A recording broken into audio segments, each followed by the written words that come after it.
Hey, this is Jay Tyler. I'm going to be shooting a down and dirty video this week on my phone. I'm going to be showing you my new lab, and there it is. I've always wanted a cabin in the woods, and so this is my cabin in the woods. It's a lab, and a friend of mine says you ought to call it a labin. So this is my labin, and this is in our backyard, and it's 13 steps from my back door. This is our walkway. And a guy named Daniel built this. We were going to get a shed and have it converted, and he built that. See that nice little rock spillway and a little bridge here to divert the water. Daniel did such a nice job. Let's go inside. Here we are inside my labin, and we'll go around and take a look. I got gas heat from the house put in here. Here's my little gas heater, and here's my desk. I wanted everything in one place. This is only 18 feet by 16 feet. That's 288 square feet, and it's just very simple. So there's my old school desk I've had for years. I love that old glass top desk.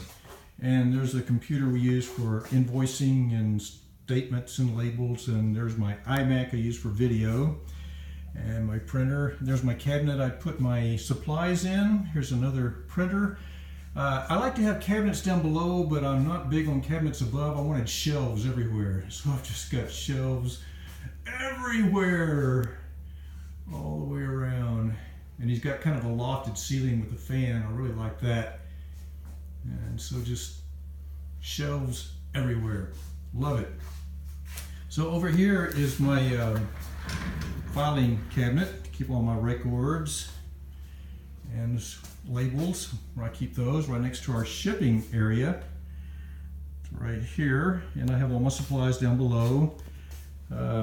Here's supplies I have for shipping, boxes, etc. And there's a neat little bubble wrap dispenser Daniel made for me. There's not a nail in this place. He built it all with screws. More shipping and supplies. This is my wet lab right here. Well, it serves two functions. It's got my Intera machine. I do a lot of night guards with the Intera, the heat and seat. But there's my vibrator, my model trimmer, and the things I need for the wet lab right there, right above. And work pans I use, extra boxes up above, a lot of storage. One thing I like about this is every window I look out of, I see trees. And out the office, there's my big giant arborvitae tree. Okay, back over here, I love this window. Those are just trees, trees, trees everywhere. Okay, back to the wet lab. Okay, so I've got the sink, and Daniel fixed me up a thing for my model trimmer, the water to it. And here's my steam cleaner. I put this on the front because it keeps wax from splattering all over the front of it. Something I came up with that, here's a little tip, I saw back on one of the programs or one of the Facebook pages, the groups where they were asking how to keep wax from splattering everywhere. And I use a Tupperware thing, and I will hold it underneath, and it collects the wax in this without splattering everywhere. I just came across that recently. I don't know, I just thought about it. Anyway, I passed that along. That's really helped keep this area clean. I've got a little air conditioning unit here that works real well. And this is my inbound disinfecting area. We disinfect with Cavicide. And anyway, here's some work I've got coming up here. I'm not real busy. I'm kind of like semi-retired, which means I only work about 40 hours a week now. I do quite a few Essex retainers. They like the way I festoon them. So I get quite a few of those, and they're real easy to make. It's my air compressor. I only need about one charge a day.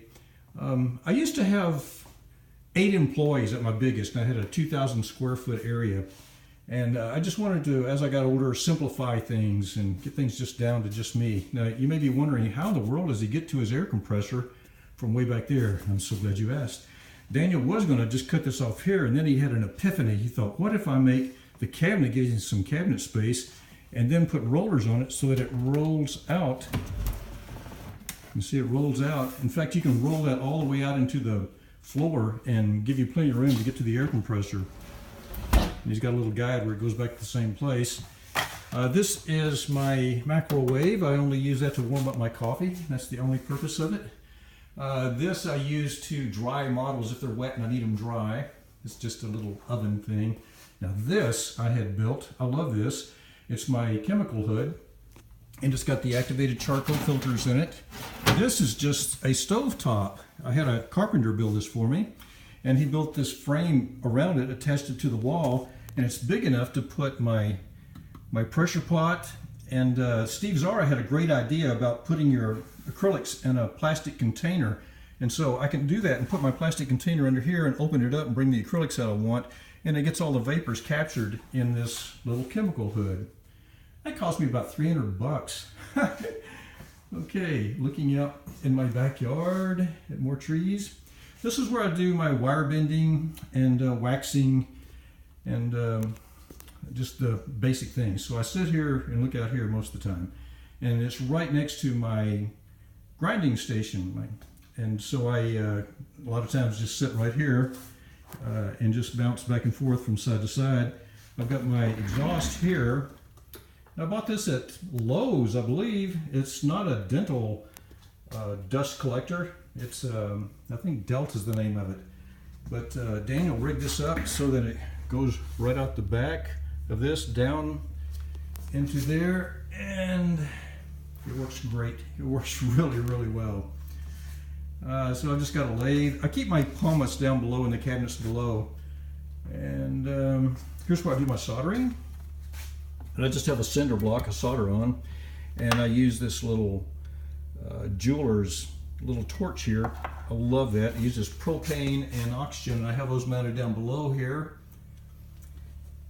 And this fan I use simply just to suck the fumes from the soldering away from me. I also set models out here to dry if they have like separator on them or something like that. And here's my cabinet I keep all my video equipment in. So this is my lab. It's a simple little one-man lab. If I get too busy, instead of employees, I simply outsource. I've got a couple guys I outsource to, and I find that to be just much more suiting to me. Here's final note here. It's my cart. I love this because I can just move it around. If I have to do something at the wet lab, I can move it over here. If I have something to do over at the grinding, I can move it over there. So we just kind of dance with each other all day. All right, so that's my lab. Thanks for watching. This is just simply to show you, you don't have to have a whole lot of stuff to have a simple lab. If you're going to build a lab, it can be very, very simple like this. Now, my friend Cade Tippett has got a series. He's with Retainer Designers. That's his site. So look up Retainer Designers, and he's doing a step-by-step making a lab in his home. Now, I've had them in closets, I've had them in basements, I've had them in attics, I've had labs everywhere. But if you're wanting to build your own lab, check out Cade's YouTube channel. He's doing it step by step, and he's just started, so this will be a good time. All right, that's it for me. I'll see you next week.